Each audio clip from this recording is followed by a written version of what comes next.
సహోదరి సహోదరులందరికీ మరొకసారి మన ప్రభు అయినటువంటి యేసుక్రీస్తు నామములో వందనాలు. ఈరోజు మనం ధ్యానించుకొని చర్చించుకొని సత్యాన్ని తెలుసుకునేటువంటి విషయం ఏంటనంటే దేవుని దూతలు. మొట్టమొదట దూత అనగా మధ్యవర్తి అని అర్థం. అంటే నీ పక్షాన నా పక్షాన ఉండి మధ్యవర్తిగా పని జరిగించేటువంటి వాడు అనేటువంటి అర్థము దూత అనేటువంటి పదానికి వస్తుంది. దేవదూతలు చేసేటువంటి పని ఏంటనంటే దేవునికి మరియు మనుషులకు మధ్యగా ఉండి దేవుడు ఏదైతే సమాచారాన్ని చేరవేయమని చెప్పాడో అది దేవుని దగ్గర నుంచి మనుషులకు, తిరిగి మనుషుల దగ్గర నుంచి దేవునికి మధ్యవర్తిగా ఉండి ఈ యొక్క సమాచారాన్ని మార్పిడి చేసేటువంటిదే దేవదూత అనేటువంటి పదానికి అర్థము. లేకపోతే దూత అనేటువంటి వాడు చేసేటువంటి పని ఆ రకంగా ఉంటుంది. సింపుల్గా చెప్పాలనంటే దూత అనగా వార్తాహరుడు, అంటే సమాచారాన్ని చేరవేసేటువంటి వాడు. తన యొక్క సొంత పని కాదు కానీ దేవుడు చెప్పినటువంటి పని, దేవుడు ఏదైతే పని అప్పచెప్పాడో ఆ పనిని అలాగే నిర్వర్తించేవాడు ఈ యొక్క దేవదూత. ఈరోజు మన చేతుల్లో ఉన్నటువంటి యొక్క పరిశుద్ధ గ్రంథం ఏదైతే ఉందో ఆదికాండము నుంచి ప్రకటన గ్రంథం వరకు, పాత నిబంధన క్రొత్త నిబంధన, ఈ యొక్క దేవుని యొక్క సమాచారం అంతా కూడా, దేవుని రక్షణ సంకల్పం అంతా కూడా ఈ యొక్క దేవదూతలే మధ్యవర్తిగా ఉండి ఈరోజు మనం చదువుకొని రక్షణ సంబంధమైనటువంటి విషయాలన్నీ కూడా తెలుసుకోవడానికి కారణం ఏంటనంటే దేవుని యొక్క దూతలు. దేవుని యొక్క దూతల ద్వారానే దేవునికి మనుష్యునికి మధ్యవర్తిగా ఉండి ఈ యొక్క పని అంతా కూడా మరి జరుగుతున్నట్లుగా మనము గ్రహించగలగాలి. దేవుని దూతలు దేవుని యొక్క వాక్యాన్ని, లేకపోతే దేవుడు ఏదైతే సంకల్పించాడో ఆ యొక్క సంకల్పాన్ని తూచా తప్పకుండా నెరవేర్చేటువంటి వారు, దేవుడు ఆజ్ఞాపించినటువంటి ఆజ్ఞని పాటించేటువంటి వాళ్ళు ఈ యొక్క దేవదూతలు. దేవుడు చెప్పినటువంటి పనిని చేస్తూ దేవునికి పరిచారకులుగా, లేకపోతే దేవుని యొక్క సేవకులుగా ఎంచబడినటువంటి వారు దేవదూతలు. ముందుగా మనం మాట్లాడుకున్నట్లుగా ఈ యొక్క పరిశుద్ధ గ్రంథం అనేటువంటిది, లేకపోతే దేవుని యొక్క వాక్యం అనేటువంటిది ఏదైతే ఉందో ఇది దేవదూతల మధ్యవర్తిత్వము చేత, లేకపోతే దేవునికి మనిషికి మధ్య వారధిగా పనిచేసినటువంటి యొక్క దేవదూతల ద్వారా ఈ పరిశుద్ధ గ్రంథం అనేటువంటిది మనుషులకి ఇవ్వబడింది.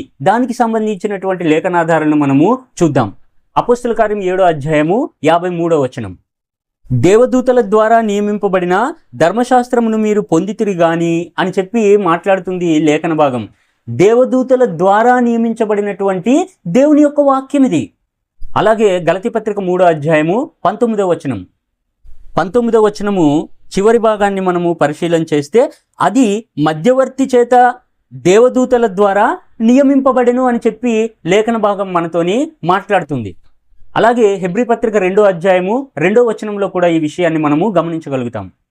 ఎందుకనగా దేవదూతల ద్వారా పలకబడిన వాక్యము స్థిరపరచబడినందున అని చెప్పి మాట్లాడుతున్నాడు పౌలు ఇక్కడ. కాబట్టి పరిశుద్ధ గ్రంథం అనేటువంటిది, లేకపోతే పాత నిబంధన కానివ్వండి క్రొత్త నిబంధన కానివ్వండి, ధర్మశాస్త్రం అంతా కూడా, లేకపోతే దేవుని యొక్క చిత్తం అంతా కూడా, దేవుని యొక్క సంకల్పం అంతా కూడా దేవదూతల మధ్యవర్తిత్వం ద్వారానే నియమింపబడి స్థిరపరచబడింది. దేవదూతలు పనిచేసేటువంటి విధానం ఎలా ఉంటుందనంటే దేవుని నామాన్ని తమ నామముగా ప్రకటించుకొని యెహోవా సెలవిచ్చినదేమనగా అని చెప్పి మాట్లాడుతూ దేవుని పక్షంగా ఉండి, దేవుని స్థానంలో ఉండి మనుషులకు సమాచారాన్ని, దేవుని యొక్క ఉద్దేశాన్ని బయలుపరిచేటువంటి విధంగా దేవదూతలు పనిచేస్తూ ఉంటాయి. దీనికి చక్కని ఉదాహరణ ఏంటనంటే నిర్గమకాండము 3వ అధ్యాయము 2 నుంచి 6 వచనాలు కనుక మనం పరిశీలన చేస్తే అక్కడ మోషేతో మాట్లాడుతున్నటువంటి ఒక దేవదూత తనను తాను ఏ రకంగా మోషేకు వ్యక్తపరుచుకున్నదో ఆ విషయాల్ని మనం అక్కడ గమనించగలుగుతాం. నిర్గమకాండము 3వ అధ్యాయము 2 నుంచి 6 వచనాల్ని మనం చూసినట్లయితే, ఒక పొద నడిమిని అగ్నిజ్వాలలలో యెహోవా దూత అతనికి ప్రత్యక్షమాయెను. అతడు చూచినప్పుడు అగ్ని వలన ఆ పొద మండుచుండెను గాని పొద కాలిపోలేదు. అప్పుడు మోషే ఆ పొద ఏల కాలిపోలేదో నేను ఆ తట్టు వెళ్ళి ఈ గొప్ప వింత చూచెదననుకొనెను. దాన్ని చూచుటకు అతడు ఆ తట్టు వచ్చుట యెహోవా చూచెను. దేవుడు ఆ పొద నడుమ నుండి మోషే మోషే అని అతన్ని పిలిచెను. అందుకతడు చిత్తము ప్రభువా అనెను. అందుకాయన దగ్గరకు రావద్దు, నీ పాదముల నుండి నీ చెప్పులు విడువుము, నీవు నిలిచి ఉన్న స్థలము పరిశుద్ధ ప్రదేశము అనెను. మరియు ఆయన నేను నీ తండ్రి దేవుడను, అబ్రహాము దేవుడను, ఇస్సాకు దేవుడను, యాకోబు దేవుడను అని చెప్పగా మోషే తన ముఖమును కప్పుకొని దేవుని వైపు చూడ వెరచనేము. మాట్లాడుతున్నటువంటిది ఏంటి? మోషేతోని ఆ యొక్క కాలుతున్నటువంటి పొద మధ్యలో నుండి, అంటే మొదటి భాగంలో చూసినట్లయితే అక్కడ ఏమున్నది చూడండి, ఒక పొద నడిమిని అగ్నిజ్వాలలో యెహోవా దూత అతనికి ప్రత్యక్షమైంది. మోషేకి ప్రత్యక్షమయ్యి మోషేతో మాట్లాడుతున్నది ఏంటి అని అంటే ఒక దూత, యెహోవా దూత. అయితే ఆ దూత ఏం చెప్తుంది అని అంటే 6వ వచనంలో మనం గమనిస్తే, మరియు ఆయన నేను నీ తండ్రి దేవుడను, అబ్రహాము దేవుడను, ఇస్సాకు దేవుడను అని చెప్పి తనను తాను యెహోవాగా లేకపోతే దేవునిగా, దేవుని స్థానంలో ఉండి దేవుని నామంలో దేవుడు మాట్లాడుతున్నట్లుగా ఈ వచన భాగాన్ని బట్టి మనం అర్థం చేసుకోవాలి.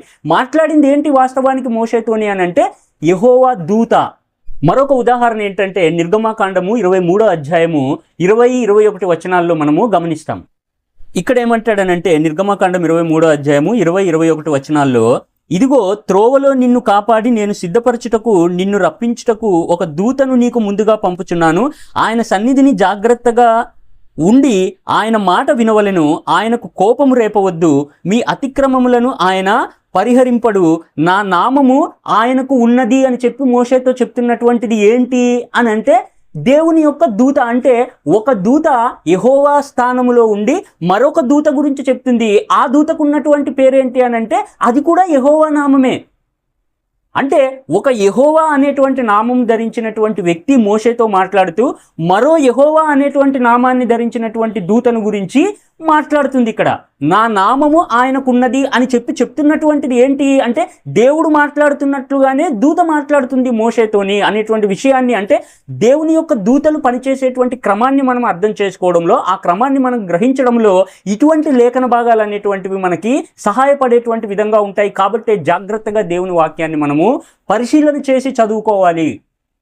మరొక విషయాన్ని దేవదూతల గురించి మనము జ్ఞాపకం చేసుకున్నట్లయితే, ఈ యొక్క దేవదూతలు అనేటువంటివి అంటే దేవుని సన్నిధి నుండి దేవుని పని జరిగించే నిమిత్తం వచ్చేటువంటి యొక్క దేవదూతలు అనేటువంటివి ప్రకృతి మీద దేవుని చేత అధికారం పొందినటువంటివి, దేవుని సంబంధమైనటువంటి అధికారము, శక్తి కలిగినటువంటివి. కాబట్టే ఈ యొక్క దేవదూతలు అనేటువంటివి కావాలంటే ప్రత్యక్షము కాగలవు. పని జరిగించిన తర్వాత, దేవుడు అప్పచెప్పినటువంటి పని అయిపోయిన తర్వాత అదృశ్యం కూడా అయిపోగలవు. అంటే ప్రత్యక్షమయ్యేటువంటి శక్తి వీటికి ఉంటుంది, అదృశ్యమైపోయేటువంటి శక్తి కూడా ఇవి కలిగి ఉన్నట్లుగా ఆయా సందర్భాల్లో మనము బైబిల్లో ఈ యొక్క దేవదూతలను గురించి చూస్తూ ఉంటాం.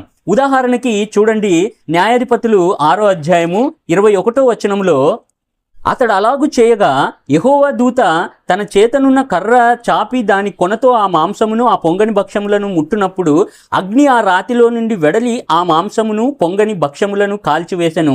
అంతటా యెహోవా దూత అతనికి అదృశ్యమాయెను. అప్పటిదాకా ఎదురుగా నిలబడి కనబడుతున్నటువంటి దేవుని దూత ఆ యొక్క బలి అర్పణని దహించేసిన తర్వాత అదృశ్యమైపోయింది. అంటే ఇలాంటి లేఖనాలు మనకి బైబిల్లో చాలా ఉన్నప్పటికీ కూడా ఉదాహరణగా మనం ఈ లేఖనాన్ని పరిశీలన చేస్తున్నాము. ఏంటనంటే దేవదూతలు అనేటువంటివి ప్రత్యక్షము కాగలవు, తిరిగి అదృశ్యము కూడా అయిపోయేటువంటి శక్తి అనేటువంటిది ఈ దేవదూతలు దేవుని ద్వారా పొందినట్లుగా ఈ యొక్క వచన భాగాన్ని బట్టి మనము గమనించాలి. దేవదూతలు అనేటప్పటికీ చాలా మందికి వచ్చేటువంటి సందేహం ఏంటంటే, అసలు ఈ దేవదూతలు అనేటువంటి వాళ్ళు స్త్రీలా లేకపోతే పురుషులా?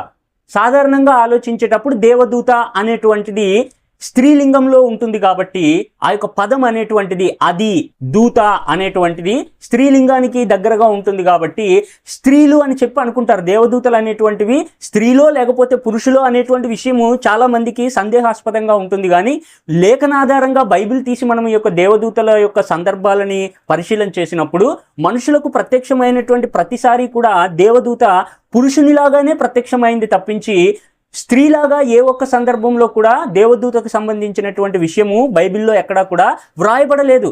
కేవలము దూత అని చెప్పి ఉంది కాబట్టి, స్త్రీ ఏమో దేవత అనేటువంటిది మన చుట్టూ ఉన్నటువంటి సంస్కృతిలో ఉన్నది కాబట్టి దూత అనగానే స్త్రీ అనుకుంటారు. కానీ దేవదూతలు అన్నీ కూడా ఎక్కడ ఎప్పుడు ప్రత్యక్షమైనప్పటికీ కూడా పురుషులుగానే మనుషులకు కనబడ్డారు, కానీ స్త్రీలుగా కనబడినట్టుగా ఎక్కడా కూడా లేఖనాధారము మనకి లేదు. ఇంతకు ముందు పొదను గురించినటువంటి వివరం మనం చూసాం కదా. మోషేతో ఆ యొక్క పొదలో మాట్లాడినటువంటి దేవదూత మోషేతో మాట్లాడుతున్నప్పుడు మోషే ఏమని సంబోధించాడు? ప్రభువా అని చెప్పి సంబోధించాడు. అమ్మా అని చెప్పి సంబోధించలేదు, లేకపోతే దేవి అని చెప్పి సంబోధించలేదు. మోషేతో మాట్లాడినటువంటి స్వరము పురుష స్వరములాగా మోషేకు వినబడ్డది కాబట్టి అంటే పురుషుని యొక్క ప్రత్యక్షతలోనే ఆ యొక్క దేవదూత అనేటువంటిది మోషేతో మాట్లాడింది కాబట్టి మోషే ప్రభువా అని చెప్పి ఒక పురుషునితో మాట్లాడుతున్నట్లుగా మోషే మాట్లాడుతున్నాడు దేవుని దూతతోని. అంతేగాని తల్లి అనో అమ్మ అనో లేకపోతే దేవి అని చెప్పి స్త్రీతో మాట్లాడుతున్నట్లుగాను మోషే మాట్లాడలేదు. కాబట్టి దూతలు అనేటువంటివి ఎప్పుడు మనుషులకు ప్రత్యక్షమైనప్పటికీ కూడా అవి పురుషులుగానే ప్రత్యక్షమయ్యారు. అవి పురుషులే, దేవదూతలు అంటే పురుషులే. అలాగే న్యాయాధిపతుల్లో మనోహ దగ్గరికి ఒక దేవదూత వస్తాడు. అప్పుడు కూడా 13వ అధ్యాయము 21, 22 వచనాల్లో మనం చూసినట్లయితే అక్కడ పురుషునిగానే ప్రత్యక్షమైనట్లుగా మనము చూస్తాము. ఆయన యెహోవా దూత అని మనోహ తెలుసుకొని, ఇక్కడ దేవదూతని మనోహకి ఏదైతే ప్రత్యక్షం అయ్యిందో దేవదూత, ఆ యొక్క దేవదూతని మనోహ ఏమని సంబోధిస్తున్నాడు అని అంటే, ఆయన అంటే మనోహకి ఏ రూపంలో ప్రత్యక్షమైంది దేవదూత అంటే పురుషుని రూపంలో ప్రత్యక్షమైంది. కాబట్టి అది దేవుడు అని చెప్పి అనడం లేదు మనోహ, ఇక్కడ ఆయన దేవదూత అని చెప్పి అంటున్నాడు. అని అంటే పురుష రూపంలోనే దేవదూత ఇక్కడ ప్రత్యక్షమైనట్లుగా మనము గ్రహించాలి. అలాగే మత్తయి సువార్త 28వ అధ్యాయంలో యేసుక్రీస్తు పునరుద్ధానమైన తర్వాత స్త్రీలు సమాధి దగ్గరకు వచ్చినప్పుడు వారికి దేవదూత అనేటువంటిది కనబడుతుంది. అప్పుడు ఏమని రాయబడ్డది అక్కడ ఒకసారి చూడండి. 28వ అధ్యాయం మత్తయి సువార్త 2వ వచనం నుంచి, ఇదిగో ప్రభుదూత పరలోకము నుండి దిగివచ్చి రాయి పొర్లించి దాని మీద కూర్చుని ఉండెను. అప్పుడు మహాభూకంపము కలిగెను. ఆ దూత స్వరూపం మెరుపు వలె ఉండెను. అతని వస్త్రము హిమమంత తెల్లగా ఉండెను. అతనికి భయపడుట వలన అని చెప్పి వ్రాయబడింది. అతడు, ఆయన, ప్రభువా, ప్రతిసారి కూడా పురుషునిగానే దేవదూతని గురించి వ్రాయబడింది, కానీ స్త్రీలు దేవదూతలు అన్నట్లుగా ఎక్కడా కూడా మనకి పరిశుద్ధ గ్రంథంలో వ్రాయబడి లేదు. కాబట్టి దేవుని దూతలు స్త్రీలా పురుషులా అనేటువంటి సందేహం వచ్చినప్పుడు ఖచ్చితంగా ఈ లేఖనాధారాలను బట్టి మనం చెప్పగలిగేటువంటి మాట ఏంటంటే దేవదూతలు అందరూ కూడా పురుషులు. మరొక విషయాన్ని ఈ యొక్క దేవదూతల గురించి మనం పరిశీలన చేస్తే, ఈ దేవదూతలు అనేటువంటివి ఏ రూపంలో ఉన్నాయి, ఎలా ఉన్నాయి అంటే చాలా మందికి ఉండేటువంటి ఒక అపోహ, అంటే సరైనటువంటి వాక్య వివరణ లేకుండా కలిగి ఉండేటువంటి సాధారణమైనటువంటి అభిప్రాయం ఏంటంటే దేవదూతలు రెక్కలు కలిగి ఉన్నారు, ఈ యొక్క రెక్కలతో వాళ్ళు ఎగురుతూ ఉంటారు అనేటువంటి అభిప్రాయం చాలా మందికి ఉన్నది. కానీ లేఖనాధారాలను మనం పరిశీలన చేస్తే దేవదూతలు అనేటువంటి వాటికి రెక్కలు ఏమాత్రం కూడా లేవు. మనిషి ఎలాగైతే ఉంటాడో, మనిషిని యొక్క రూపం ఎలాగైతే ఉంటుందో, మరీ ముఖ్యంగా పురుషుని యొక్క రూపం ఎలాగైతే ఉంటుందో దేవదూతలు అలా మనిషిలాగే ఉన్నారు తప్పించి దేవదూతలు అనబడినటువంటి వారికి ఎటువంటి రెక్కలు కూడా లేవు అనేటువంటి విషయాన్ని మనము గ్రహించాలి. ఒక వచన భాగాన్ని మనం చూద్దాము. ప్రకటన గ్రంథం 14వ అధ్యాయము 6వ వచనం. ఇక్కడ ఏమని ఉన్నదనంటే, అప్పుడు మరి ఒక దూతను చూచితిని. అతడు భూనివాసులకు అనగా ప్రతి జనమునకును ప్రతి వంశమునకును ఆయా భాషలు మాట్లాడు వారికి ప్రతి ప్రజకును ప్రకటించినట్లు నిత్య సువార్త తీసుకొని ఆకాశ మధ్యమున ఎగురుచుండెను. దేవదూత ఎగురుచుండెను అని చెప్పి ఉన్నది కాబట్టి దేవదూతలకి రెక్కలు ఉన్నాయని చెప్పి అనుకుంటారు. ఈ యొక్క దేవదూతలు రెక్కలు కలిగి ఎగురుచుండెను అని చెప్పి బైబిల్లో మనకి ఎక్కడ ఏ సందర్భంలో కనబడినప్పటికీ కూడా మరీ ముఖ్యంగా మనం ప్రస్తావించుకోవాల్సినటువంటి విషయాలు ఏంటంటే, యెషయా గ్రంథం 6వ అధ్యాయము, యెహెజ్కేలు గ్రంథం 1వ అధ్యాయంలో ఈ దేవదూతలు అనేటువంటివి రెక్కలు కలిగి ఉన్నాయి అనేటువంటి అభిప్రాయం కలిగి ఉండడానికి ఆధారంగా మాట్లాడుతూ ఉంటారు. నిజానికి యెషయా గ్రంథం 6వ అధ్యాయం అయినప్పటికీ, యెహెజ్కేలు గ్రంథం 1వ అధ్యాయం అయినప్పటికీ, ఆ తర్వాత ప్రకటన గ్రంథం అంతా కూడా మనం పరిశీలన చేస్తే ఇవి దర్శనంలో భక్తులు చూస్తున్నటువంటి విషయాలు. ప్రవక్తలు ఈ విషయాలని ఎలా చూస్తున్నారనంటే ప్రత్యక్షంగా, అంటే ఇప్పటిదాకా మనము అబ్రహాంతో మాట్లాడినట్లు కానీ, లేకపోతే యాకోబుతో మాట్లాడినట్లు కానీ, లేకపోతే మనోహకు ప్రత్యక్షమైనట్లు కానీ ప్రత్యక్షంగా కలిగినటువంటి విషయాలు కావు. ప్రత్యక్షంగా వాళ్ళ కళ్ళతో చూస్తున్నటువంటి విషయాలు కావు ఇవి. యెషయా గ్రంథం కానీ, యెహెజ్కేలు గ్రంథం కానీ, ప్రకటన గ్రంథం కానీ ప్రవక్తలు లేకపోతే దేవుని భక్తులు దర్శనంలో చూస్తున్నటువంటి విషయాలు. ఈ యొక్క రెక్కలు అనేటువంటి విషయాన్ని మనం మాట్లాడుకున్నప్పుడు నిజానికి గాలిలో ఎగరడానికి దేవుని దూతలకు రెక్కలు ఎందుకు అవసరము? రెక్కలు లేకపోతే గాలిలో అటు ఇటు తిరగలేవా? ఆకాశంలో ఎగరలేవా దేవదూతలు అనేటువంటివి? ముందు మనం మాట్లాడుకున్నట్లుగా అవి ఎంతో శక్తి కలిగినటువంటివి దేవదూతలు అనేటువంటివి. ప్రకృతి మీద దేవుని చేత అధికారం పొందినటువంటివి దేవదూతలు అనేటువంటివి. అవి గాలిలోకి ఇటు అటు వస్తూ తిరుగుతూ ఉండడానికి రెక్కలు అవసరం లేదు వాటికి. అది చాలా హాస్యాస్పదంగా ఉంటుంది. ఎందుకనంటే మనం పక్షుల్ని చూస్తూ ఉంటాం కదా, అవి రెక్కల సహాయంతో గాలిలో ఎగురుతూ ఉంటాయి. ఒకవేళ రెక్కలు లేవు అనుకోండి, రెక్కలు తెగిపోయాయి అనుకోండి, పక్షులకి ఎగరగలవా? ఎగరలేవు అవి. ఎందుకనంటే అవి గాలిలో ఎగరడానికి సహాయపడేటువంటివి రెక్కలు. ఒకవేళ రెక్కలు లేనట్లయితే పక్షులు ఎగరలేవు గాలిలో. అది చాలా ఈజీగా గ్రహించేటువంటి విషయం కదా. అయితే ఒకవేళ దేవదూతలకి రెక్కలు లేవు అనుకోండి, అవి గాలిలో ఎగరలేవా? ఆకాశానికి భూమికి మధ్య ప్రయాణం చేయలేవా దేవదూతలు? ఇలాంటి చిన్న చిన్న విషయాల్ని మనము లేఖన భాగం చదివేటప్పుడు గ్రహించాలి. ఎప్పుడు ఏ సందర్భంలో ఎలాగా విషయాల్ని వివరిస్తున్నారు అనేటువంటిది. అబ్రహాముకు కనబడినప్పుడు కానీ, యాకోబుకు కనబడినప్పుడు కానీ, మనోహకు కనబడినప్పుడు కానీ, లేకపోతే యేసుక్రీస్తు సమాధి దగ్గరకు వచ్చినటువంటి మనుషులకు కనబడినప్పుడు కానీ, అవి పురుషులుగా మనుషుల రూపంలోనే కనబడ్డారు కానీ రెక్కలు కలిగి ఉన్నట్లుగా ఎక్కడా కూడా కనబడలేదు. ఏ సందర్భాన్ని మనం తీసుకున్నప్పటికీ కూడా. దానికి మరొక లేఖనాధారాన్ని మనం చూసినట్లయితే హెబ్రీ పత్రిక 13వ అధ్యాయము 1వ వచనంలో, సహోదర ప్రేమ నిలవరముగా ఉండనీయుడి, ఆతిథ్యము చేయ మరొకడి, దాని వలన కొందరు ఎరుగకయే దేవదూతలకు ఆతిథ్యం చేసిరి అని చెప్పి అబ్రహాముకు ప్రత్యక్షమైనటువంటి దేవదూతల విషయాన్ని ఇక్కడ పౌలు హెబ్రీలకు పత్రిక రాస్తూ ఎత్తి చూపిస్తున్నాడు. ఏ విషయాన్ని బోధిస్తున్నాడు పౌలు అని అంటే, సహోదర ప్రేమ నిలవరంగా ఉండనీయుడి అని చెప్పి దేవదూతలకు సంబంధించినటువంటి విషయాన్ని ఉదహరిస్తున్నాడు. అంటే దేవదూతలు మన యొక్క సహోదరులు ఇద్దరు ఒకటే అని. వాటికి ప్రత్యేకంగా రెక్కలు ఎలా ఉంటాయి? రెక్కలు కలిగి వచ్చారనుకోండి, ఒకవేళ మనం తప్పకుండా భయపడి వెంటనే వాళ్ళకి ఏదైతే చేయాలో చేయాల్సిన దానికన్నా ఎక్కువగానే చేస్తాము. ఎందుకనంటే దేవదూతలు రెక్కలు కలిగి ఉన్నారు కదా. ఎరుగకయే దేవదూతలకు సేవ చేశాడు అబ్రహాం అనేటువంటి వ్యక్తి. కాబట్టి మీరు చాలా జాగ్రత్తగా మీ దగ్గరకు వచ్చినటువంటి ప్రతి ఒక్క సహోదరుడికి కూడా మీరు ఆతిథ్యం చేయ మరొకటి. వచ్చినటువంటి వాడు ఒకవేళ దేవదూతేమో, ప్రత్యేకంగా ఉండరు దేవదూతలు అనేటువంటి వాళ్ళు. మనుషులు ఎలా ఉంటారో దేవదూతలు కూడా అలాగే ఉంటాయి.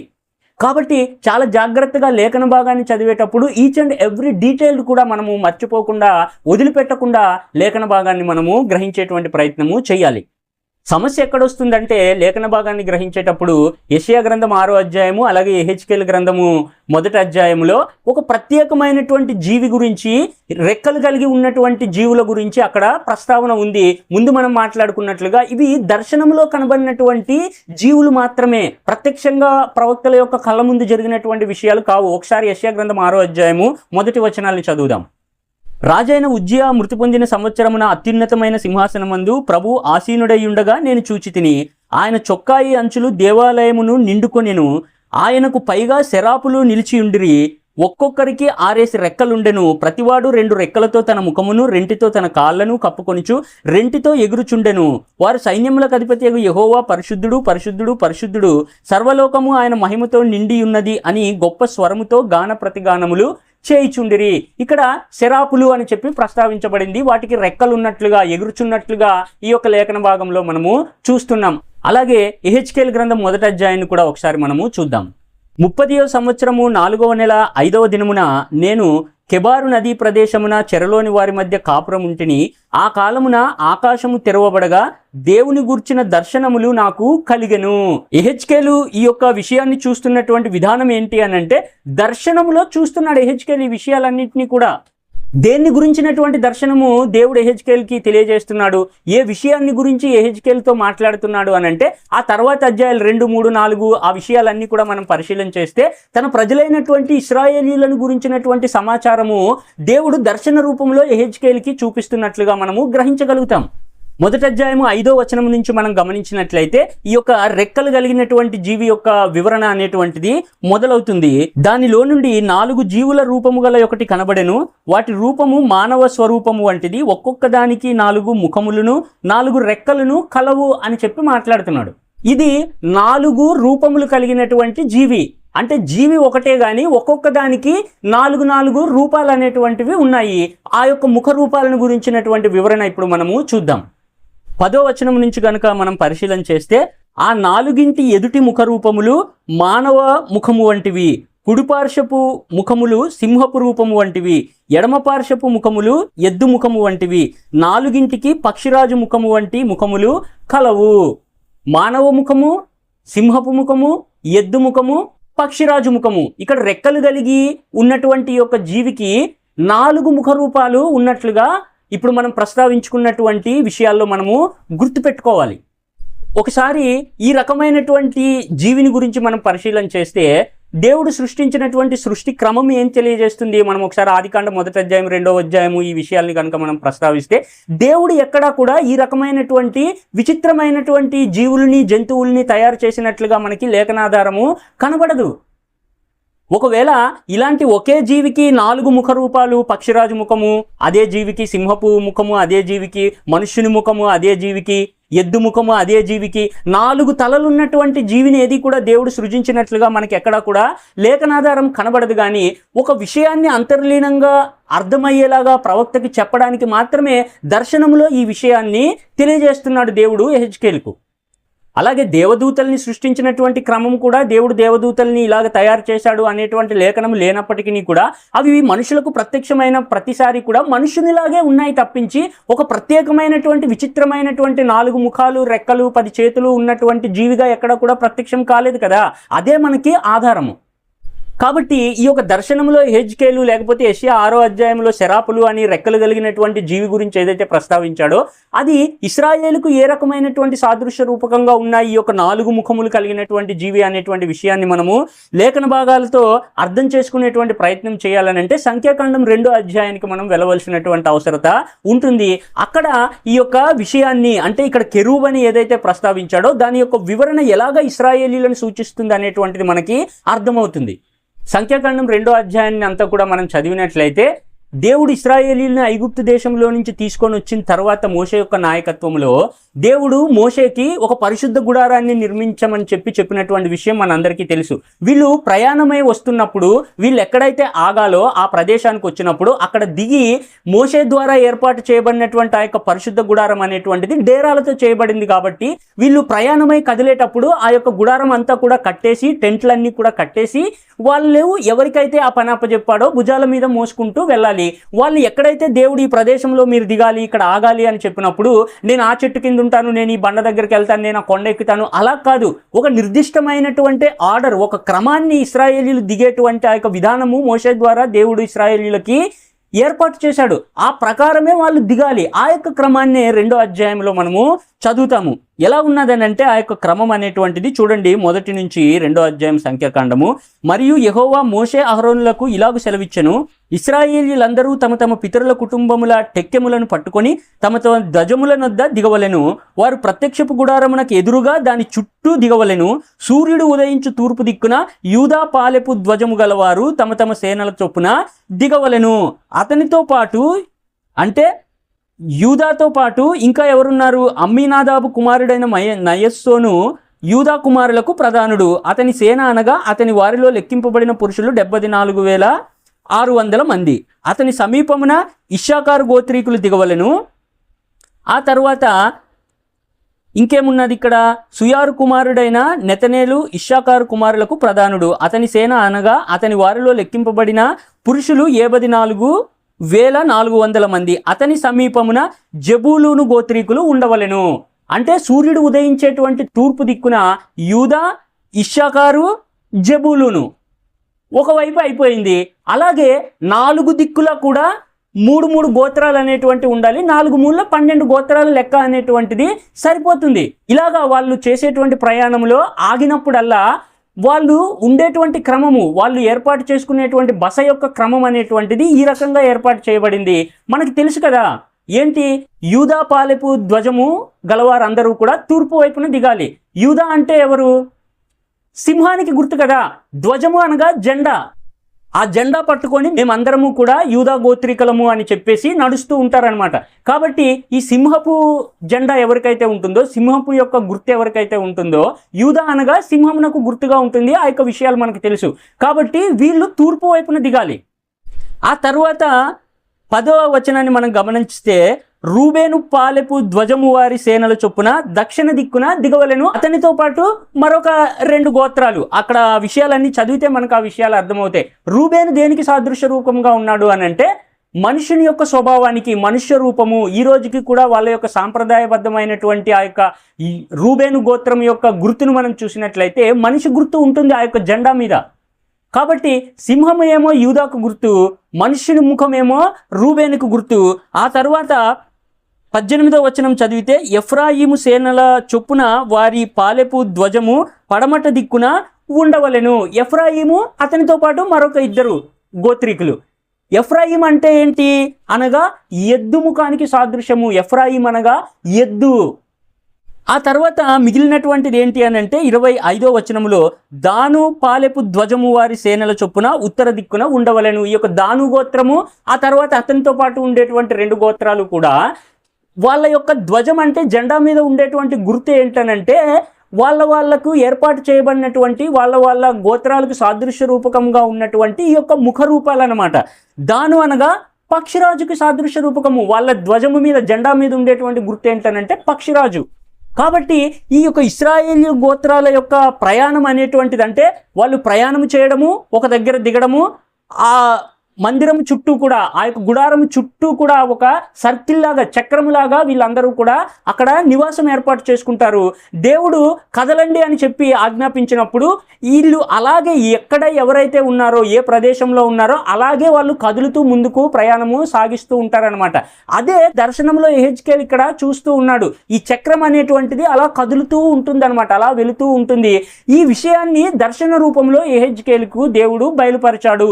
ఒక జీవి రూపంలో ఇవి రెక్కలు కలిగి ఉన్నవి, ఆ రెక్కల కింద కన్నులున్నవి అనేటువంటి విషయాన్ని ఇశ్రాయేలీలు ప్రయాణం చేస్తున్నటువంటి ఆ యొక్క ఫిజికల్ స్ట్రక్చర్ ఏదైతే ఉందో దీన్ని ఇశ్రాయేలీల గురించి యెహెజ్కేలుకు బయలుపరుస్తున్నటువంటి విషయమే కానీ కెరూబు అనగా లేకపోతే సెరాపు అనగా లేకపోతే మరింకేదో విచిత్రమైనటువంటి జీవి అనగా సింహముఖము కలిగినటువంటిది అనగా ఎద్దు రూపము కలిగినటువంటిది అనగా పక్షిరాజు ముఖము కలిగినటువంటిది అంటే అవేవో దేవదూతలు పరలోకం నుంచి భూలోకానికి వచ్చినటువంటి దేవుని దూతలు అనడానికి ఏ రకమైనటువంటి ఆధారం కూడా లేదు. కాబట్టి అసలు ఈ కెరూబు అంటే ఏమిటి? అదేదో ప్రత్యేకమైనటువంటి జీవ, దేవదూత, లేకపోతే మరింకేదైనా సెరూప్ అనండి, కెరూబ్ అనండి, వాట్ ఎవర్ ఇట్ ఈస్, ఏదైనా కానివ్వండి. అసలు ఇది అంటే ఏంటి? జీవికి ఉన్నటువంటి అర్థం ఏమిటి అనేది లేఖన భాగాన్ని కనుక మనం కొంచెం జాగ్రత్తగా గమనించినట్లయితే ఆ విషయం అర్థమైపోతుంది.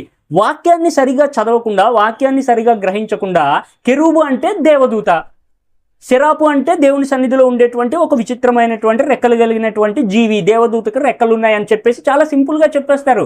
వాక్యాన్ని పరిశీలన చేస్తే అసలు ఈ కెరూబు అంటే ఏంటో మనకి చాలా సింపుల్గా అర్థమయ్యేటువంటి అవకాశం దేవుడు మనకి ఇచ్చాడు. ఒకసారి మనం దాన్ని చూద్దాం. యెహెజ్కేలు 10వ అధ్యాయము 14వ వచనాన్ని కనుక మనం చూసినట్లయితే కెరూబులలో ఒక్కొక్క దానికి 4 ముఖములుండెను. అది ఇదివరకే మనము చూసాం మొదటి అధ్యాయంలో. మొదటిది కెరూబు ముఖము, రెండవది మానవ ముఖము, మూడవది సింహపు ముఖము, నాలుగవది పక్షిరాజు ముఖము. కెరూబు ముఖము, మానవ ముఖము, సింహపు ముఖము, పక్షిరాజు ముఖము, 4 ముఖాలు సరిపోయాయి కదా. ఇప్పుడు ఒకసారి మొదటి అధ్యాయంలో చూద్దాం. ఇక్కడ 10వ వచనాన్ని కనుక మనం చదివినట్లయితే ఆ 4 ఎదుటి ముఖ రూపములు మానవ ముఖము, కుడిపార్శ్వపు ముఖము సింహపు ముఖము 2, ఎడమ పార్శ్వపు ముఖము ఎద్దు ముఖము 3, 4 పక్షిరాజు ముఖము ఉన్నది 4 కదా. వ్యత్యాసం ఏంటి? 10వ అధ్యాయం 14వ వచనానికి మొదటి అధ్యాయము 10వ వచనానికి ఒక ముఖ రూపం అనేటువంటిది తేడాగా కనబడుతుంది. అది ఏంటనంటే 10వ అధ్యాయం 14వ వచనంలో ఉన్నటువంటి మొదటి ముఖం ఏంటనంటే కెరూబులలో ఒక్కొక్క దానికి 4 ముఖములుండెను. మొదటిది కెరూబు ముఖము అని చెప్పి అన్నాడు. ఇక్కడ మొదటి అధ్యాయంలో చెప్పినటువంటి ఆ కెరూబు ముఖము దేన్ని రీప్లేస్ చేస్తుంది అనంటే ఇక్కడ మిస్ అయినటువంటి ముఖ రూపం ఏది అంటే ఎడమ పార్శ్వపు ముఖములు ఎద్దు రూపము వంటివి, ఎద్దు ముఖ రూపము వంటిది. ఎద్దు ముఖ రూపాన్నే ఇక్కడ 10వ అధ్యాయము 14వ వచనంలో కెరూబు ముఖము అని చెప్పేసి ఎద్దు ముఖ రూపానికే కెరూబ్ అనేటువంటి పేరుతో పిలుస్తున్నాడు ఇక్కడ. కాబట్టి కెరూబ్ అంటే అర్థం ఏమిటి అని అంటే ఎద్దు అని కదా. కెరూబ్ అంటే అదేదో దేవదూత లేకపోతే సెరాపో ఇంకోదేదో విచిత్రమైనటువంటి జీవో కాదు. కెరూబు అనగా కెరూబు ముఖము అనగా ఎద్దుకు సాదృశ్య రూపకముగానే కెరూబు అనేటువంటి పదం వాడబడింది. ఈ విషయాన్ని చాలా జాగ్రత్తగా మనము గమనించాలి. ఈ యొక్క దేవదూతలను గురించి మనం మాట్లాడుకునేటప్పుడు చాలా జాగ్రత్తగా గమనించాల్సినటువంటి విషయం ఏంటనంటే మనుష్యులలో కూడా కొంతమందిని దేవుడు దేవదూతలుగా పోల్చి మాట్లాడుతున్నాడు. దేవదూతలంటే ఇప్పటిదాకా మనము మాట్లాడుకున్నట్లుగా అతీంద్రియ శక్తులు కలిగి ప్రకృతి మీద అధికారం కలిగినటువంటి దేవదూతలు మాత్రమే కాదు, కానీ మనుష్యులలో కూడా కొంతమందిని దేవుడు దేవదూతలతో సమానంగా పిలుస్తూ ఉన్నాడు. వీళ్ళు కూడా దేవదూతలు లాంటి వారే. ఉదాహరణకు మలాకీ గ్రంథం 2వ అధ్యాయము 7వ వచనాన్ని మనం చూసినట్లయితే ఇక్కడ ఏమంటాడనంటే యాజకులు సైన్యములకు అధిపతియగు యెహోవా దూతలు గనుక అని చెప్పి మాట్లాడతారు. దేవుని సన్నిధిలో పనిచేసేటువంటి యాజకుల్ని దేవుడు ఏమని సంబోధిస్తున్నాడు? యాజకులు సైన్యములకు అధిపతియగు యెహోవాకు దూతలు. మనుషులలోనే కొంతమందిని దేవుడు దూతలు, నా దూతలు అని చెప్పి మాట్లాడుతున్నాడు. అని అంటే యాజకులు చేసేటువంటి పని ఏంటి? దేవుని పక్షంగా ఉండి దేవుడు ఏదైతే విధి విధానాలు తెలియజేశాడో మోషే ద్వారా, లేకపోతే అహరోను ద్వారా ఇశ్రాయేలు ప్రజలందరికీ ఇచ్చినటువంటి ఆ యొక్క నియమ నిబంధనలు, కట్టడలు, ఆచారాలు అవన్నీ తెలియజేసేటువంటిది ఎవరు అని అంటే ఈ యొక్క ప్రధాన యాజకులు, లేకపోతే మందిరంలో పనిచేసేటువంటి యాజకులు. వీళ్ళందరినీ కూడా దేవుడు ఏమంటున్నాడనంటే యాజకులు యెహోవా యొక్క దూతలు అని చెప్పి మాట్లాడుతున్నాడు దేవుడు. ఇంతకు ముందు మనం మాట్లాడుతున్నట్లుగా దేవదూతలు యెహోవా నామాన్ని కలిగి యెహోవా మాట్లాడుతున్నట్లుగానే, దేవుడు మాట్లాడుతున్నట్లుగానే నేను నీ పితరుడైనటువంటి అబ్రహాము దేవుడను, ఇస్సాకు దేవుడను, యాకోబు దేవుడను అని ఎవరు మాట్లాడుతున్నారు? మోషేతో కానీ, అబ్రహాంతో కానీ, లేకపోతే ఇతర సందర్భాలు ఏవైనప్పటికీ కూడా మాట్లాడేటువంటిది దూతే, కానీ యెహోవా యొక్క నామములో మాట్లాడుతూ ఉంటాయి. అలాగే ఈ యొక్క మందిరంలో సేవ చేసేటువంటి, లేకపోతే దేవుని పని నిమిత్తం వాడబడేటువంటి ప్రతి ఒక్కరు కూడా దూత అని చెప్పి ప్రస్తావిస్తాడు ఇక్కడ. దానికి ఆధారం ఏంటనంటే ఈ యొక్క యాజకుడు ధరించేటువంటి వస్త్రాలంకరణ ఏదైతే ఉందో దానిలో భాగంగా వీళ్ళకి ప్రధాన యాజకుడికి తలపైన ఒక పాగా ఉంటుంది. ఆ పాగా మీద యెహోవా యొక్క నామం, దేవుని యొక్క నామం అనేటువంటిది వాళ్ళు ధరిస్తారు. ఎందుకనంటే వాళ్ళు చేసే ప్రతి పని కూడా దేవుని పక్షంగా ఉండి, దేవుని స్థానంలో ఉండి, దేవుడు మాట్లాడుతున్నట్లుగా, దేవుడు సెలవిస్తున్నట్లుగా, వారు మాట్లాడే ప్రతి మాట దేవుడే వాళ్ళకి తెలియజేస్తున్నట్లుగా దాని యొక్క అర్థము. నిర్గమకాండం 28వ అధ్యాయము 36-37 వచనాలు. మరియు నీవు మేలిమి బంగారు రేకు చేసి ముద్ర చెక్కునట్లు దాని మీద యెహోవా పరిశుద్ధుడు అను మాట చెక్కవలెను. అది పాగా మీద ఉండునట్లు నీలి సూత్రముతో దాన్ని కట్టవలెను. అది పాగా ముందటి వైపున ఉండవలెను. తమ పరిశుద్ధమైన అర్పణలన్నింటిలో ఇశ్రాయేలీయులు ప్రతిష్ఠించు పరిశుద్ధమైన వాటికి తగులు దోషమును అహరోను భరించినట్లు అది అహరోను నొసట ఉండవలెను. వారు యెహోవా సన్నిధిని అంగీకరింపబడినట్లు అది నిత్యమును అతని నొసట ఉండవలెను. కాబట్టి ఈ యొక్క ప్రధాన యాజకుడి యొక్క, లేకపోతే అహరోని యొక్క తల మీద ఉండేటువంటి ఆ యొక్క పాగా యొక్క ముందరి వైపు, ఎదుటి వైపు అంటే నొసల మీద యెహోవా అనేటువంటి నామము కలిగి, యెహోవా నామములో ఈ యొక్క యాజకుడు అనేటువంటి వాడు పనిచేస్తాడు. కాబట్టి యాజకులు యెహోవా యొక్క దూతలు, అంటే దేవుని పక్షంగా ఉండి పనిచేసేటువంటి ప్రతి ఒక్కరూ కూడా దేవుని దూతలు అని చెప్పి అనబడతారని చెప్పి ఈ సందర్భంలో మనము గ్రహించగలగాలి.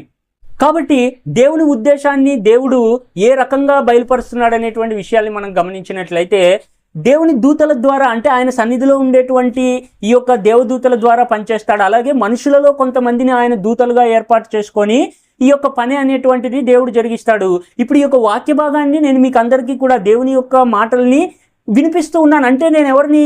దేవదూత, అంటే దేవుని పక్షంగా ఉండి పనిచేసేటువంటి వాడిని అని అర్థము. ఈ వాక్యాన్ని వింటున్నటువంటి మీరు సత్యాన్ని గ్రహించి ఈ విషయాన్ని మీ సహోదరులతో మాట్లాడుతున్నారు అనుకోండి, దేవుని యొక్క ఉద్దేశాన్ని, అనేకులని రక్షణలోకి నడిపించేటువంటి క్రమము, ఆ యొక్క పని మీరు జరిగిస్తున్నారు అనుకోండి, దేవుని పక్షంగా పనిచేస్తున్నటువంటి మీరందరూ కూడా దేవుని యొక్క దూతలు అని చెప్పి దేవుడు మాట్లాడుతున్నాడు. కాబట్టి దూత, దేవుని యొక్క దూత, యెహోవా యొక్క దూత అని మనం అర్థం చేసుకోవాల్సినటువంటి విధానం అనేటువంటిది ఈ రకంగా ఉంటుంది. అయితే వ్యత్యాసం ఏంటి? ప్రధానంగా మనకు కనబడేటువంటి వ్యత్యాసం ఏంటి అంటే దేవుని సన్నిధిలో ఉండి శక్తి కలిగి ప్రత్యక్షము లేకపోతే అదృశ్యమయ్యేటువంటి శక్తి కలిగినటువంటి దేవదూతలకు, మనుషులలో దేవదూతలుగా ఏర్పాటు చేసుకొని దేవుడు తన పని నిమిత్తము వాడుకునేటువంటి వారికి ఉండేటువంటి ఆ యొక్క వ్యత్యాసం ఏంటి అని అంటే, ఆ యొక్క దేవదూతలు అనేటువంటివి మరణించలేనటువంటివి, మరణ స్వభావములో లేనటువంటివి, అమరత్వము కలిగి ఉండేటువంటివి, నిత్యము బ్రతికి ఉండేటువంటివి. అయితే మనుషులలో ఇందాక మనం మాట్లాడుకున్నట్లుగా మలాకి గ్రంథంలో చూసాం కదా, యాజకులు కానివ్వండి, దేవుని పక్షాన దేవుని చిత్తాన్ని నెరవేర్చేటువంటి మిగతా మనుషులు కానివ్వండి, వీళ్ళు కూడా దూతలే. అయితే వీళ్ళు చనిపోతారు. మనము దేవుని దూతలము అని చెప్పి పిలువబడినంత మాత్రం చేత మరణించమా? సువార్త చెప్పే ప్రతి ఒక్క మనిషి కూడా, దేవుని పని చేసేటువంటి ప్రతి ఒక్క మనిషి కూడా మరణించే స్వభావంలోనే ఉంటాడు. అయితే ఆ దూతలకు, మనుషులలో నుంచి ఏర్పాటు చేయబడినటువంటి దూతలకు ప్రధానమైన వ్యత్యాసము మరణం అనేటువంటి విషయాన్ని మనము గమనించాలి. వాళ్ళని యోగ్యులు అని చెప్పి అన్నాడు. మనుషులను గురించి అయితే ఏమి సాక్ష్యం ఉంది బైబిల్లో? నీతిమంతుడు లేడు, ఒక్కడు కూడా నీతిమంతుడు లేడు అని చెప్పి మనుషుని యొక్క స్వభావాన్ని గురించి లేఖనం మాట్లాడుతుంది. కాబట్టి దేవదూతలను గురించి అయితే యేసుక్రీస్తు స్వయంగా చెప్పినటువంటి విషయం ఏంటంటే వాళ్ళు యోగ్యులు అని చెప్పి అన్నాడు. ఒకసారి లేఖన భాగాన్ని మనము గమనిద్దాము. లూకా సువార్త 20వ అధ్యాయము 35-36 వచనాలు. ఇక్కడ ఏమంటాడనంటే చూడండి, పరమును మృతుల పునరుద్ధానమును పొందుటకు యోగ్యులని ఎంచబడిన వారు పెళ్లి చేసుకొనరు, పెండ్లికి ఇయ్యబడరు, వారు పునరుద్ధానములో పాలివారయుండి దేవదూత సమానులను దేవుని కుమారులనై యుందురు గనుక వారికను చావనే చావరు. ఇక్కడ దేవదూత యొక్క స్వభావముతో సరిపోలుస్తున్నాడు. ఎవరిని? పునరుద్ధానం పొందడానికి యోగ్యులు అని చెప్పి ఎంచబడినటువంటి వారిని. అంటే అంతకు ముందే యోగ్యత అనేటువంటిది దేవదూతలకి ఆపాదిస్తూ ఉన్నాడు యేసుక్రీస్తు. వాళ్ళు యోగ్యులు. పునరుద్ధానం చెందినటువంటి వాళ్ళు కూడా అలాగే ఉంటారు. వాళ్ళిక చావనే చావరు. అంటే దేవదూతలు అనేటువంటి వాళ్ళకి చావు లేదు కాబట్టి పునరుద్ధానం అయ్యేటువంటి వాళ్ళందరూ కూడా అలాంటి స్థితిలోకి, నిత్యజీవ సంబంధమైనటువంటి స్థితిలోకి మారుతారనేటువంటి విషయాన్ని యేసుక్రీస్తు ఇక్కడ మాట్లాడుతున్నాడు. కాబట్టి ఇక్కడ మాట్లాడుకున్నటువంటి లూకాసు వార్త 20వ అధ్యాయంలో మనము యేసుక్రీస్తు యొక్క దేవదూతలను గురించి చెప్పినటువంటి విషయాన్ని మాట్లాడుకున్నప్పుడు మరొక 2 విషయాలను గురించినటువంటి ఆ యొక్క వివరణ కూడా మనం అర్థం చేసుకోగలుగుతాము చాలా ఈజీగా. ఏంటనంటే చాలా మందికి ఉన్నటువంటి అభిప్రాయం ఏంటనంటే ఆదికాండం 6వ అధ్యాయంలో దేవుని కుమారులు నరుల కుమార్తెలు చక్కని వారిని చూసి వారితో వివాహం చేసుకొని పిల్లల్ని కన్నారు అని చెప్పేసి 6వ అధ్యాయంలో ఉంటుంది. దీన్ని ఆధారం చేసుకొని పరలోకంలో ఉన్నటువంటి దేవుని యొక్క దూతలు, దేవుని కుమారులు అనబడినటువంటి వాళ్ళు ఎవరైతే ఉన్నారో వీళ్ళు మనుషులలో కొంతమంది స్త్రీలను వివాహం చేసుకొని సాతానులాగా లేకపోతే దయ్యాల్లాగా మారిపోయి లోకమంతటా కూడా విస్తరించారు. దేవుని యొక్క దూతలు, పరలోకం నుంచి పడద్రోయబడినటువంటి దూతలు అనేటువంటి అభిప్రాయం చాలా మంది కలిగి ఉన్నారు. అయితే ఇక్కడ మనం గమనించినట్లయితే యేసుక్రీస్తు ఇచ్చినటువంటి వివరణ, దేవదూతలు అనేటువంటి వారు పెళ్లి చేసుకోరు, పెళ్లికి ఇయ్యబడరు. మరొక విషయం ఏంటంటే వాళ్ళు చావనే చావరు. దేవుని దూతలు ఎలాగైతే మరణానికి అతీతంగా ఉన్నారో పునరుద్ధానం అయ్యేటువంటి వాళ్ళు కూడా మరణానికి అతీతమైనటువంటి నిత్యజీవ సంబంధమైనటువంటి స్వభావంలోనికి మారిపోతారు అనేటువంటి విషయాన్ని మనం జాగ్రత్తగా గమనించాలి. మరణించరు అనంటే, చావరు అంటే అర్థం ఏమిటి? పాపము చెయ్యరు అని కదా. మరణం అనేటువంటిది ఎలా వస్తుంది? రోమపత్రిక 6వ అధ్యాయంలో మనం ఆ విషయాల్ని చదువుతాము. ఎలాగా? పాపము వలన వచ్చు జీతము మరణము. మరణించాలి అని అంటే పాపము చేస్తేనే మరణం అనేటువంటిది వస్తుంది. పాపం వలన వచ్చేటువంటి జీతమే ఈ యొక్క మరణం అనేటువంటిది. కాబట్టి దేవదూతలు చావరు అంటే అర్థం ఏంటి? చావనేరనేటువంటి స్థితిలో ఉన్నారంటే అర్థం ఏంటనంటే వాళ్ళు పాపము చెయ్యరు అని కదా అర్థము. మరి దేవదూతలు నరుల కుమారులని లేకపోతే దేవుని కుమారులు నరుల కుమార్తెలని వివాహం చేసుకున్నారు అని అంటే అది పాపము చేసినటువంటి దీనిలోకి వస్తుంది కదా. అలాంటప్పుడు దేవదూతలు లేకపోతే దేవుని కుమారులు అని చెప్పి ఆదికాండంలో ఏదైతే రాయబడిందో, దేవదూతలు అనేటువంటి వాళ్ళు నరుల కుమార్తెలని ఎలాగ వివాహం చేసుకుంటారు? ఎలాగ పాపం చేస్తారు? వాళ్ళు చావనేరనటువంటి స్థితిలో ఉన్నటువంటి వాళ్ళు. అంటే చావు అనేటువంటిది, మరణం అనేటువంటిది రావాలంటే పాపం చేయాలి. మరణమే వాళ్ళకి దరి చేరదు అని అంటే వాళ్ళు పాపం చేయరని కదా అర్థము. ఇక్కడ యేసుక్రీస్తు చెప్పినటువంటి విషయం ఏంటనంటే వాళ్ళు పెళ్లి చేసుకోరు అనేటువంటిది. 6వ అధ్యాయంలో ఏమున్నది? దేవుని కుమారులు నరుల కుమార్తెలను వివాహం చేసుకున్నారని ఉన్నది. అంటే వాళ్ళు దేవదూతలు కాదని కదా అర్థము. చాలా ఈజీగా గ్రహించేటువంటి విషయము. కాబట్టి ఇక్కడ ఎవరిని వివాహం చేసుకున్నారు అని అంటే దేవుని కుమారులుగా ఎంచబడినటువంటి వారు. అంటే కయ్యూని చనిపోయిన తర్వాత ఆదామవ్వలకు పుట్టినటువంటి షేతు సంతానమే ఆదాము యొక్క వంశావళిగా వ్రాయబడింది. కాబట్టి కయ్యూన్ అనేటువంటి వాడిని ఆదాము యొక్క వంశం నుంచి దేవుడు తప్పించేశాడు. కాబట్టి ఏంటనంటే షేతు యొక్క కుమారులు అనేటువంటి వాళ్ళు కయ్యూని సంతాన సంబంధమైనటువంటి స్త్రీలను వివాహం చేసుకున్నారు అని దాని యొక్క అర్థము. షేతు కుమారులు అనగా దేవుని కుమారులు, నరుల కుమార్తెలు అనగా కయ్యూని యొక్క సంతానం నుంచి వచ్చినటువంటి స్త్రీలు. వీరిరువురు కూడా వివాహం చేసుకున్నారు అనేటువంటి అర్థం వస్తుంది. కానీ పరలోకంలో ఉన్నటువంటి దేవదూతలు తోసివేయబడినప్పుడు నరుల కుమార్తెలను వివాహం చేసుకున్నారు. యేసుక్రీస్తు చాలా స్పష్టంగా కొట్టేస్తున్నాడు. దేవదూతలు పరమున ఉండేటువంటి యోగ్యులని ఎంచబడినటువంటి దేవదూతలు ఎవరైతే ఉన్నారో పెళ్లి చేసుకోరు, పెళ్లికి ఇవ్వబడరు. ఇది చాలా సుస్పష్టమైనటువంటి సాక్ష్యము యేసుక్రీస్తు లేఖన భాగం ద్వారా మనందరితో కూడా తెలియజేస్తున్నాడు. మరొక విషయాన్ని కూడా మనం చూద్దాము. 2వ పేతురు పత్రిక 2వ అధ్యాయము 4వ వచనం.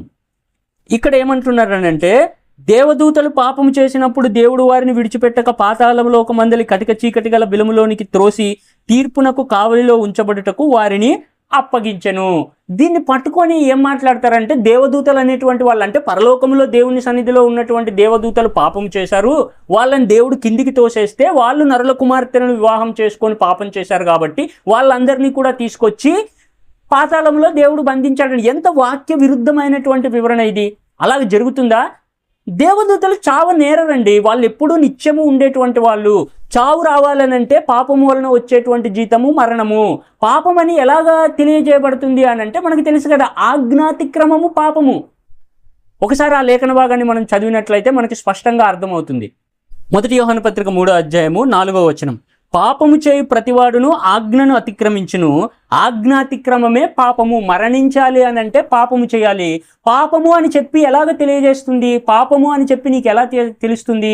పాపము అని చెప్పి దేన్ని అంటారు అని అంటే ఆజ్ఞను అతిక్రమించడం. దేవుడు చెప్పినటువంటి దానికి విరుద్ధంగా చేస్తే అది ఆజ్ఞాతిక్రమంగా ఎంచబడి పాపము నీ మీద ఆరోపించబడుతుంది. నువ్వు పాపము చేసావా, పాపం వలన వచ్చేటువంటి జీతము మరణము. ఈ సీక్వెన్స్ అనేటువంటిది మనం గ్రహిస్తే దేవదూతలు పాపం చేశారా లేదా అనేటువంటిది అర్థమవుతుంది. దేవదూతలు ఎక్కడైనా సరే అంటే మనుషులు ఈ రోజు అనుకుంటున్నట్లుగా పరలోకంలో ఉన్నటువంటి దేవదూతలు పాపం చేశాయి అని చెప్పేటువంటి వివరణ ఏదైతే ఉందో, దేవదూతలు అనేటువంటి వాళ్ళు దేవుని మాటను కాదనగలరా? దేవుని మాటను అతిక్రమించే ఆజ్ఞాతిక్రమానికి వారు పాల్పడగలరా? అలాంటి లేఖనం ఏమైనా పరిశుద్ధ గ్రంథంలో ఉందా అని అంటే ఉన్నది. 103వ అధ్యాయము కీర్తనల గ్రంథం ఒకసారి చూస్తే అక్కడ దేవదూతలను గురించినటువంటి వివరణ మనకి కనబడుతుంది. 103వ అధ్యాయము 20వ వచనం నుంచి మనం చూసినట్లయితే, యెహోవా దూతలారా, ఆయన ఆజ్ఞకు లోబడి ఆయన వాక్యమును నెరవేర్చు బలశూరులారా, ఆయనను సన్నుతించుడి. యెహోవా సైన్యములారా, ఆయన చిత్తము నెరవేర్చు ఆయన పరిచారకులారా, మీరందరూ ఆయనను స్తుతించండి. దేవదూతల యొక్క స్వభావం ఏంటి? దేవదూతలు ఏం చేస్తాయి అని అంటే దేవుని చిత్తాన్ని నెరవేరుస్తాయి, దేవునికి లోబడతాయి. దేవుని యొక్క వాక్యాన్ని దేవుడు ఏదైతే పని అప్పజెప్పాడో తూచా తప్పకుండా వాటిని అలాగే దేవుని యొక్క కార్యాన్ని చేస్తాయి తప్పించి, దేవుడు చెప్పినటువంటి పనిని జరిగిస్తాయి తప్పించి ఆజ్ఞను అతిక్రమించేటువంటి వాటిగా దేవదూతలు ఎక్కడా కూడా బైబిల్లో ప్రజెంట్ చేయబడలేదు. ఎక్కడా కూడా అలాంటి లేఖనాధారాలు మనకి కనబడవు. అయితే దేవదూతలు పాపము చేసినప్పుడు దేవుడు వాటిని చీకటి బిలంలో బంధించాడు అంటే ఏంటి అని అంటే, పాపము చేసేటువంటి స్వభావము ఎక్కడుంది అని అంటే, ఇంతకుముందు మనుషుని యొక్క స్వభావాన్ని గురించి మనం మాట్లాడుకున్నాం కదా. నీతిమంతుడు లేడు, ఎవడు లేడు. ప్రతివాడు కూడా దేవుని వాక్యాన్ని, దేవుని యొక్క మాటను అతిక్రమించేటువంటి వాడే, పాపములో పడేటువంటి వాడే. అటువంటి మనుషులను కూడా దేవుడు దేవదూతలు అని చెప్పి అంటున్నాడు. మలాకి గ్రంథంలో మనం చూసినట్లుగా యాజకులు సైన్యములకు అధిపతియగు యెహోవా యొక్క దూతలు. దేవదూతలు పాపము చేశారు అని అంటే ఈ యాజకులు పాపం చేశారు అని అర్థము. మిగతా మనుషుల నుంచి వేరుగా ఈ యొక్క ప్రధాన యాజకులు అనేటువంటి వాళ్ళు ఉన్నారు కాబట్టి దేవుని యొక్క సన్నిధిలో వీరు తప్పిదం చేసినప్పుడు, ఎందుకంటే వాళ్ళు కూడా మనుషులే, దేవదూతలు అనబడినప్పటికీ కూడా, దూతలని దేవుని చేత సంబోధింపబడినప్పటికీ కూడా మనుషులే కాబట్టి వాళ్ళు దేవుని ఆజ్ఞను, దేవుడు చెప్పింది కాకుండా మరొక విధంగా ప్రవర్తించి మరొక పని చేసి దేవుని ఆజ్ఞను అతిక్రమించి పాపానికి లోనైనప్పుడు అటువంటి వారిని కూడా తీర్పు దినం కోసము దేవుడు సమాధిలో పెట్టాడు, పాతాళములో బంధించి ఉంచాడనంటే సమాధిలో కావలి ఉంచాడని అర్థము. కాబట్టి ఇలాగా దేవుని యొక్క వాక్యాన్ని వాక్యాధారంతో లేఖనాలను పరిశీలనగా తెలుసుకొని ఈ యొక్క దేవదూతలు అనేటువంటి విషయం ఎడల అవగాహన కలిగి ఉండాలి. కానీ ఊరికేనే ఎవరో ఏదో చెప్పారని, పరలోకం నుంచి తోసివేశాడని, వాళ్ళు వచ్చి భూమి మీద దయ్యాల్లాగా తిరుగుతున్నారని, మనుషుల్లో కొంతమంది స్త్రీలను వివాహం చేసుకున్నారని, ఇవంతా కూడా వాక్యానికి విరుద్ధమైనటువంటి అబద్ధపు బోధ ఒక రకంగా చెప్పాలని అంటే. కాబట్టి చాలా జాగ్రత్తగా బైబిల్ని మనం పరిశీలన చేసి చదువుకొని సత్యాన్ని గ్రహించేటువంటి వారముగా ఉండాలి. కొన్ని సందర్భాల్లో ఈ యొక్క దేవదూతలు మనుషులకు రక్షణగా, మనుషులను దేవుని పని నిమిత్తము ఆయన చెప్పినటువంటి దాన్ని పాటించేటువంటి క్రమంలో ఆయన సేవకులను, ఆయన బిడ్డలను రక్షించేటువంటి వారిగా కూడా ఈ యొక్క దేవదూతల్ని దేవుడు నియమించినట్లుగా మనము చూస్తాము. ఆదికాండము 48వ అధ్యాయము 15-16 వచనాలు మనం గమనిస్తే ఆ విషయం మనకి అర్థమవుతుంది. ఇక్కడ ఏమంటున్నాడనంటే, అతడు యోసేపును దీవించి, నా పితరులైన అబ్రహాము ఇస్సాకులు ఎవని ఎదుట నడుచుచుండిరో ఆ దేవుడు, నేను పుట్టినది మొదలుకొని నేటి వరకు ఎవడు నన్ను పోషించెనో ఆ దేవుడు, అనగా సమస్తమైన కీడులో నుండి నన్ను తప్పించిన దూత ఈ పిల్లలను ఆశీర్వదించునుగాక అని చెప్పి యాకోబు ఇక్కడ మాట్లాడుతున్నట్లుగా మనము గమనిస్తాము. కాబట్టి యాకోబు యొక్క జీవితం అంతా కూడా, యాకోబు తను ఎదుర్కొన్నటువంటి ప్రతి శ్రమలో కూడా, తను పడినటువంటి ప్రతి ఒక్క ఇబ్బందిలో కూడా దేవుడు ఒక దూతను ప్రత్యేకంగా యాకోబుతో పాటు ఉంచి తన యొక్క సమస్తమైనటువంటి కీడులలో నుంచి కూడా యాకోబును కాపాడుతూ ఉన్నట్లుగా ఈ యొక్క దేవదూతను గురించి మనము తెలుసుకోవచ్చు. అలాగే అపోస్తల కార్యం 12వ అధ్యాయము 7-10 వచనాలను కనుక మనం పరిశీలన చేసినట్లయితే అక్కడ కూడా ఒక దూత పేతురుకు కావలిగా ఉండి ఆయన్ని చెరసాలలో నుంచి బయటికి తప్పించినట్లుగా, అంటే వ్యక్తిగతంగా కూడా ఒక వ్యక్తికి రక్షణగా ఈ యొక్క దేవదూతలు అనేటువంటి వాళ్ళు వాడబడుతున్నట్లుగా ఈ సందర్భంలో మనము గమనించగలుగుతాము. అలాగే యేసుక్రీస్తు చెప్పినట్లుగా మత్తయి సువార్త 18వ అధ్యాయము 10వ వచనంలో కూడా చిన్నపిల్లలకు కూడా రక్షణగా దేవుడు తన యొక్క దూతలను ఉంచినట్లుగా అక్కడ యేసుక్రీస్తు ప్రభువు వారు మనకి తెలియజేస్తారు. ఈ చిన్నవారిలో ఒకనినైనను తృణీకరింపకుండా చూచుకొనుడి, వీరి దూతలు పరలోకమందున్న నా తండ్రి ముఖమును ఎల్లప్పుడూ పరలోకమందు చూచుచుండురు అని చెప్పి యేసుక్రీస్తు చెప్తున్నాడు. అంటే చిన్నపిల్లల్లో ప్రతి వారికి కూడా ఒక ప్రత్యేకమైనటువంటి దూత యొక్క సంరక్షణలో దేవుడు పిల్లల్ని కాపాడతాడనేటువంటి విషయం ఈ వచన భాగం ద్వారా మనము గమనించాలి. కేవలము అబ్రహాం అంటే చాలా గొప్పోడు, యాకోబు అంటే చాలా గొప్పోడు, లేకపోతే దావీదు కానీ, సొలొమోను కానీ, మోషే కానీ, ఏలియా కానీ, ఇటువంటి గొప్ప గొప్ప వాళ్ళందరూ కూడా దేవుని దూతల చేత కాపాడబడి దేవుని యొక్క కార్యాన్ని జరిగించినటువంటి వాళ్ళే. వాళ్ళకైనా దేవుని యొక్క దూత యొక్క సహాయము ఎంత మాత్రం కూడా కాదు. దేవుని యందు భయభక్తులు కలిగి మనం ఉన్నామా? దేవుని పని జరిగించి దేవుని పక్షాన ఒక పాత్రగా వాడబడడానికి ఆసక్తి చూపించి ఆ పనిలో మనము మన యొక్క జీవితం అంతా కూడా దాని నిమిత్తం వెచ్చించి దేవుని చిత్తాన్ని నెరవేర్చడానికి ఆసక్తి కలిగి ఉన్నామా? తప్పకుండా దేవుడు తన దూతలని వాళ్ళతో మాత్రమే కాదు కానీ మనతో కూడా దేవుని యొక్క దూతల్ని ఉంచి మనల్ని దేవుడు సంరక్షిస్తూ ఉంటాడు. ప్రతి ఇబ్బందిలో, ప్రతి ఇరుకులో దేవుని పని జరిగించడం అని అంటే, దేవుని యొక్క చిత్తాన్ని నెరవేర్చడం అంటే అంత సాధారణమైనటువంటి విషయం కాదు. ఇక్కడ యాకోబు సాక్ష్యం చెప్తున్నాడు కదా, నా యొక్క ప్రతి ఇబ్బందిలో, ప్రతి ఒక్క శ్రమలో కూడా నన్ను దేవదూత కాపాడింది, దేవదూత నాతో ఉండి నన్ను నడిపించిందని చెప్పి సాక్ష్యం చెప్తున్నాడు. అటువంటి దేవదూతే మనతో కూడా ఉండి ఎల్లప్పుడూ మన యొక్క కష్టాల్లోనూ, మన యొక్క ఇరుకుల్లోనూ, మన యొక్క ఇబ్బందుల్లోనూ, మన విశ్వాస సంబంధమైనటువంటి యొక్క దేవుని రాజ్యం వైపు చేస్తున్నటువంటి మన యొక్క ప్రతి ప్రయాణంలో కూడా దేవుని దూతల చేత మనము సంరక్షింపబడుతున్నాం అనేటువంటి విషయాన్ని గ్రహిస్తే ఎంతో ధైర్యం కలిగి మనం కలిగి ఉన్నటువంటి విశ్వాసాన్ని మనము కాపాడుకుంటాం. అందుకు లేఖన భాగం మనకి ధైర్యాన్ని అనుగ్రహిస్తుంది. అందుకు లేఖన భాగం మనల్ని బలపరిచి ముందుకు నడిపించేటువంటి విధంగా ఉన్నది. ఈ విషయాల్ని గ్రహిస్తేనే అలాంటి ధైర్యము మన యొక్క విశ్వాస జీవితంలో మనము పొందగలుగుతాము. చివరిగా కీర్తనల గ్రంథం 34వ అధ్యాయము 7వ వచనాన్ని చదువుకుందాం. యెహోవా యందు భయభక్తులు గలవారి చుట్టూ ఆయన దూత కావలి ఉండి వారిని రక్షించును. దేవుని యందు భయభక్తులు కలిగి ఉన్నావా? దేవుని దూత నీతో పాటు దేవుడు ఉంచాడు. మన యొక్క ప్రతి ఇబ్బందిలోనూ, ప్రతి ఒక్క ఇరుకులోనూ దేవుని దూతల ద్వారా మనము కాపాడబడుతున్నాము. దేవుడు మనల్ని ఎంత మాత్రం కూడా వదిలిపెట్టడు కానీ ఎల్లప్పుడూ కూడా మనల్ని కాపాడుతూనే ఉంటాడు ఆయన యొక్క దూతల ద్వారా. కాబట్టి దేవదూతలు, దేవుని యొక్క దూతలు, కెరూబు లేకపోతే సెరాపు అనేటువంటి విషయాల గురించి ఇంతవరకు మనం మాట్లాడుకున్నాము. వాక్యాన్ని గ్రహించేటువంటి ప్రయత్నం చేయండి, లేఖనాన్ని పరిశీలన చేసి దాన్ని గ్రహించేటువంటి ప్రయత్నం చేయండి అని చెప్పి మనవి చేస్తూ ఈ కొద్ది మాటలు నేను ముగిస్తూ ఉన్నాను. అందరికీ కూడా వందనాలు.